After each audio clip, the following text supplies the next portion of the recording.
Okay, so our first parameters are going to be active single-family homes, Carbondale. It also has Glenwood, so Glenwood and Carbondale, the entire area. Okay, it's 2,200 square feet to 2,500 square feet, which is our lots. Our plans are about 2,250 is our lower level at 450,000 with a two-car garage going up. So we'll do this in two stages: 2,200 to 2,500 square feet, and then 2,500 up to 3,300 square feet. Now, let's see the list of active properties currently in that entire area. Okay, so we have 11 active properties ranging from 690,000, 500,000, that's an older property, 649, that's a newer property, 460, older property, 1.3 million, that's rural, so it has acreage likely. 409, that's in Glenwood, older property. 325, this one is older property. Here's a newer property, 469. And just to give you an idea how many square, it's 2,400 square feet, 3-bedroom, 2-bath, pretty standard. 559, Carbondale.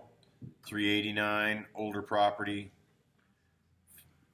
399, really kind of an older property there. Okay, so there's currently 11 actives. Now let's go back and let's check pendings.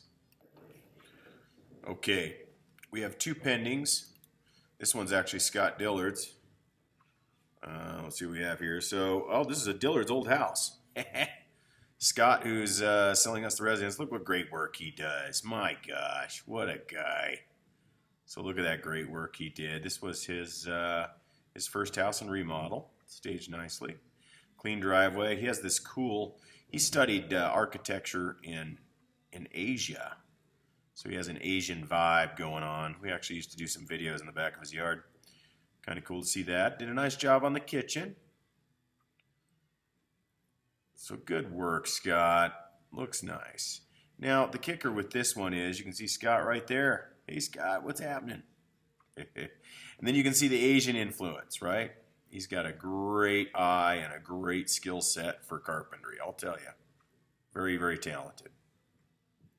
Okay, so this one was 349. Let's go back to the detail. It's pending. It's a 4-bedroom, you know, with that loft, 2-bath, 1-car garage. It is 2,300 square feet. Wow, so that's pretty big, right? 349. I'm actually really surprised it didn't go for more than that. It's just kind of in a different area, but no wonder it's under pending. That's a great deal, Scott. But the kicker there again, you know, built in 1952, so it's not a new home. It's a little, you know, a little small, kind of lower ceiling, just because it was built in the 50s. The bedrooms and the rooms are kind of small, so not really comparable to the upper end, which is the newer construction. Now let's take a look at this one. So this is an older home as well, but just to take a quick look, I'll give you an idea what's in there. So real boxy. It's just, yeah, I mean, I love the area, but real kind of boxed out, sheddy. Low ceilings, real basic, and this is for 409. So let's take a look at the detail. Let's see how many square feet it is. It was built in 1965 and it's 2,200 square feet. So that'll give you an idea. That entry-level housing, you know, 400,000, really hot, and that's for older properties. All right, here we go for closed properties in the last 180 days. This is a quick snapshot.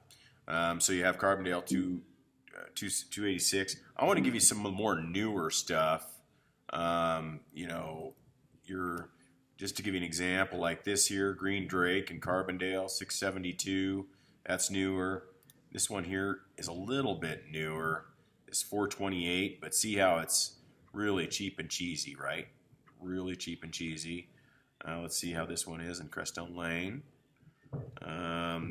This looks nice, a little older of a home. Refinished nice though. Bamboo floors, which is kind of cheap, but man, nice windows. Everything else looks real good. The granite countertops are tile. They're not solid granite like we do. Nice appliances though, very clean. Looks real updated. Brass is a little outdated, so it's a little older, but you know what? Nice house. Nice house. And nice deck. You can see it's just been restained there. And nice, decent views there. Nice view of Sopris. So a decent little property. A little bit newer. 2001, 2,200 square feet. And that's for $500,000. So that really brackets that entry-level housing, right? Now going down, we have 831 for this one. I think this is in River Valley Ranch, Aspen Glen, Sundance. So a little nicer of an area, but then, you know, it's not that big, 2,400 square feet, 2,498. So it'll give you an idea. So you can really kind of see 612,000, Midland Point. These Glenwood Springs, 369 for this one here in Glenwood. Older house, not real old, but you know, probably 80s or 90s. Some decent landscaping, just real basic finishes. There's Carbondale. Let's see here. Here's one in Sky Ranch. Now this is entry-level housing a few years ago. This developer did some bang-up housing, 2,200 square feet, built in 2004. We've actually done a bunch of these appraisals in here, real familiar. A lot of settling in that area. But the developer came in, did a lot of, entry-level housing. Ended up doing very well for the area. But like I said, now these are dated, and 367. Here you go, 570 here, Carbondale, Glenwood. So all this stuff has been closed up, and you can see the actives in the area. We're just really, there is a lack of new product on the market. This one here, River Mesa, I actually looked at this one. This one was settling big time, and we went in. We were going to refurbish this, pull it back from the bank. It needed a lot of work because they had some major structural damage, and now, of course, it went back on the market and sold. But again, it had huge settling issues. But a real comparable area. This is real comparable with Pinyon Mesa. This one sold for $400,000, and just to give you an idea of the detail, it's 2,300 square feet. And I'll let you know, I looked at a lot of these, and the problem was they built these very quickly without a good engineers, a solid valuation for structural needs in the area. So this kind of wraps up. We had 25 results, 25 solds in the last 3 months. Or 6 months, so the last 180 days, which is showing a lot of growth, right? So that kind of wraps up our entry-level housing valuation. And then you'll also have access to this report.